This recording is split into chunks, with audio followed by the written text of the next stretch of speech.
Wheel of retailing hypothesis is the theory of how retail firms grow, how you start with a small business, something local, and you build it to something huge to where it's found nationwide.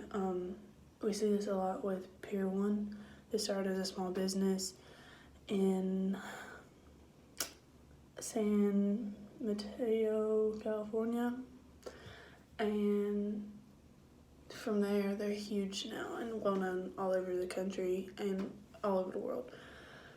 I'm an entrepreneur seeking to start up a retail business where I specialize in handcrafted artisan goods from developing and least developed countries. I'm really interested in the quality of my product, and it's really important to me that profits made from my product will also be given back to the individuals who are crafting these goods. So artisan handcrafted goods are like things that you can make on a farm. They're not mass produced. They take lots of time to make it. Things like essential oils and jewelry and a lot of furniture. You see a lot of furniture like this. Also, small items like baskets or like decorations. Those are used a lot. So in the wheel of retail hypothesis, the whole theory, there's 3 steps. You have the entry phase, the trading up phase, and the vulnerability stage. So in the entry phase, I feel like I could start my business in my local town, where I just have a little pop-up shop where just locals come in. In the entry phase, you'll make sure that you set a low margin and low prices. There will be limited service, knowing that there's only one store selling items like this. From there, we will move to the trading up phase.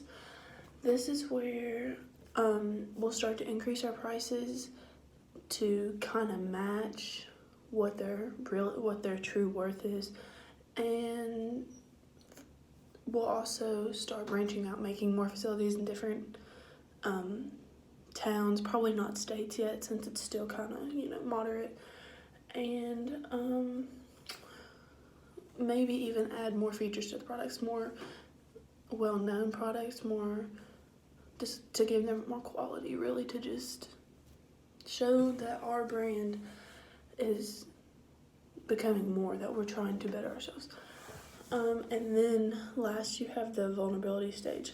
So this will be where we decide to branch out, like Pier 1 did, into multiple stores or multiple states, maybe even countries, selling the same products, but also adding in new products that are still following our handcrafted artisan goods, but have more quality or maybe, like, for example, like things that you see in other countries that we don't use here, we could bring those over and start selling those in our stores as well.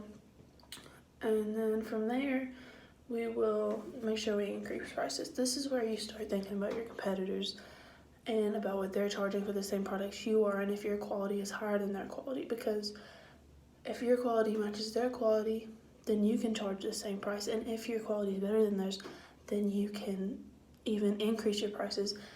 And with this kind of like being known after you branch out and kind of being new, they'll draw more people in, and really they'll pay the price they're asking.